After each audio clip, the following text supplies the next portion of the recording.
Hi, family. My name is Marvin. I'm definitely a compulsive overeater. I weigh and measure 3 meals off the gray sheet, turn them over to my sponsor, and abstinent. My higher power is the most important thing in my life.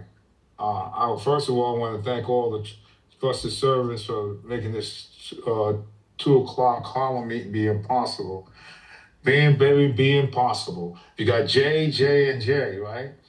I know you got Jennifer, you got Jeff, and you got JC, right? We all New Yorkers, right? And Jennifer and Jeff, that's why I'm here. They kept the doors open for me. And so what I would like to do first is that I don't usually do it. I'm going to read from the Living Abstinence book, page 10, chapter 3, going to meetings, right? When we first connect with the membership of GreySheeters Anonymous, whether by phone, by email, through the website, or by showing up to a meeting. We are told attending meetings regularly is the most important support for our abstinence. Some of us have sponsors that require that we go to at least one meeting per day during our 90 days in GSA. For many of us, it seems like for many of us, for our sponsors to ask us, we have a job, family, and other responsibilities, and that took the time in our lives while we're in meetings so important. How could we possibly fit in all meetings where we're being asked to attend? Well, for me, it's so important where I don't schedule my meetings. I know I need to be at a meeting. So as 91 days and I have other things I'm working, family, whatever, then I might have to fit in it so I can make sure that I take care of the number one priority is getting to a meeting and listening to people like me. That has to be number one. During my time getting absent, I don't have no time for that socializing stuff. I need to keep going to any meeting that is available and make a 90 and 90 is so important. So I can really learn what we do here because I don't know, right? And I need to listen to learn to learn to listen. The only way that's going to be possible is I'm making meetings, making phone calls, calling people. And so that's what I did in the beginning, and then being from, another 12-step program, things started to happen there where I had to just really put my attention on just making meetings with people that's compulsively eating, bulimic, and anorexia. It's all the same thing. There's 3 ways we can do it. I needed to be around them and understand, why that I eat compulsively. See, I'm one of those compulsive overeaters that come from big numbers. But I can go in the other direction or I can go sideways. It doesn't matter. And purge, you know. But by me doing the things that I need to do here, it stops me. But guess what? I don't do it. We do it, right? And we do not give you a gray sheet. Sometimes people get them in their hands and then go out, but we do not give you a gray sheet without a sponsor. So these things are so important in the beginning, in the middle, being an older time, being an elder. It doesn't matter, right? I must keep those things up front because it's not like life shows up. Life is here. And I never dealt with life very well on my own. I tried, but then I self-medicated with the food, right? And so I have to come to some place where I have that fast 3 times a day. I have that way 3 times a day, right? That's the most spiritual thing I do in my life, right? It's a 3 and 3, right? 4 hours 3 times, sometimes longer. That's my recommendation, right? Don't listen to the committee in between my ears because I've been listening to it my whole entire life, right? Allow other people in my life, even when I don't want to. Reach out to newcomers. The newcomer is the most important person in any meeting at any time. And so that means that if it's on a phone bridge, if it's on this Zoom platform, if it's in person, they're important. The most important instrument and GSA is the meeting. This is where the power is at. We do have a service structure, but this is the most powerful thing to carry the message, right? I need to say that. Um, what's the most important part of the meeting is the serenity prayer, right? The most powerful thing that we have here when we start the meeting. God grant me the serenity, accept the things I cannot change, the courage to change the things I can, and the wisdom to know the different. And we also do it at the end of the meeting, to remind us to accept the things I cannot change. Because I would like to change a lot of things, but I'm not in the driver's seat like I say to my sponsees, I say to my sponsor, I say to members of GSA. Other thing is that what I found out very early is not what GSA has done a lot for me, but it's what I can do for GSA. What kind of input, what kind of service? If I can't do service, what can I do? How many people I can sponsor, or how many people I need to call? All these things are a service structure. Sometimes you don't have to do the additional service like we have, groups that we have. We have chairpersons of different things, IRSs of different things. We have world service. Showing up to a meeting is doing service. So I got to ask myself, what can I do for that moment, right? And if I'm able to do a little bit more, then I'll do a little bit more. If I'm not able to do a little bit more, then guess what? It's not going to happen until it's time. It's like, things that I must earn, right? I got to get to know this program. I got to get to know the language, not no language from another 12-step program where I come from, not no language from, the father program. The language here is so important. We're abstinent. We don't eat in between no matter what. Stuff like when we make a mistake, call someone, call my sponsor. Can't get my sponsor, call someone that's qualified. Say, listen, this is what happened, right? I forget something. These things are so important because people really go out there and eat because of those things, because they don't want to talk about it. No, you turn it over. That's what it's about. Turn these things over. I'm not doing anything alone. I still do this, a little bit over 33 years. I'll call and say, listen, something dropped on the floor, okay? And I'm not picking it up to eat it.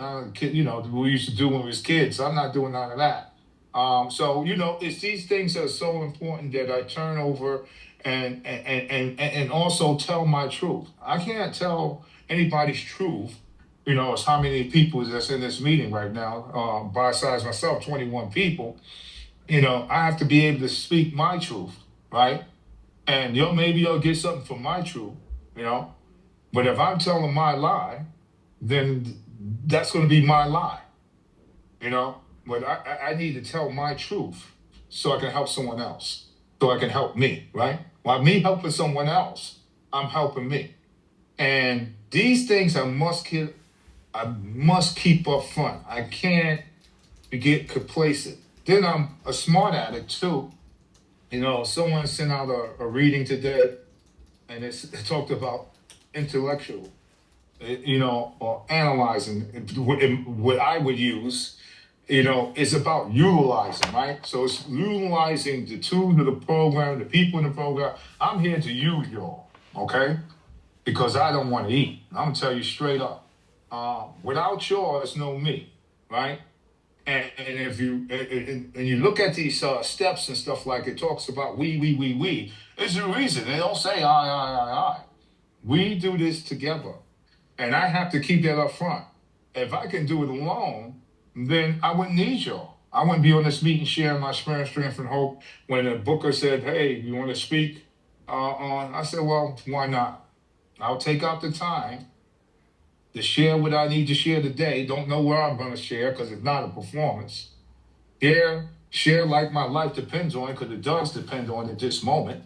Because the only thing I have is this moment. And I have to keep those things up front. Yes, I have some experience of weighing and measuring my food and weigh and measure a lot of meals, right? But my experience is that this moment is what I have. And that's why it says a day at a time program, right? Because yesterday was history and tomorrow is a mystery. So what do I really have?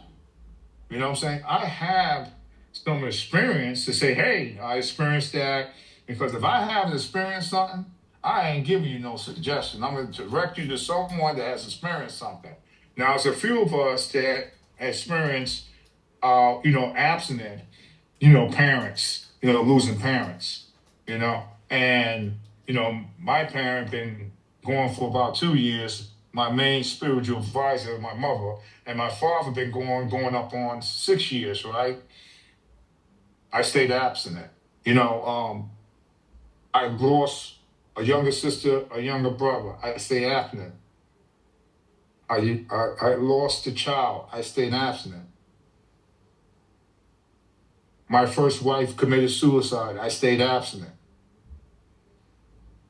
She was in the rooms, okay? And I stayed abstinent. I talk about it, set myself free with it because I couldn't believe that it made sense to just put a bullet in her head. You know what I'm saying? So I said, maybe that might be me. I might say, forget about this. I want to weigh and measure, but I might want to kill myself. So these are the things that, I experienced, right?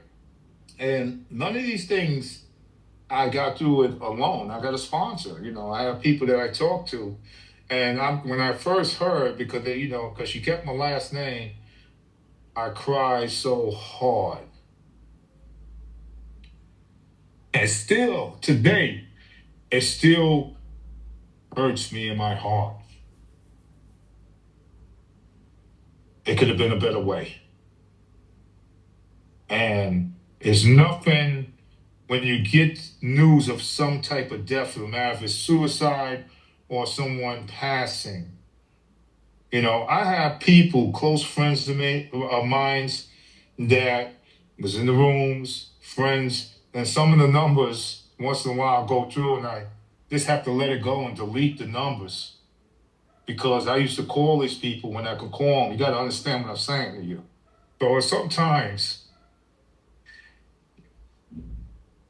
the spirit is with me. I understand the spiritual part of it, but sometimes it's just hard to let things go. And once in a while, an image shows up, and it's a happy image, So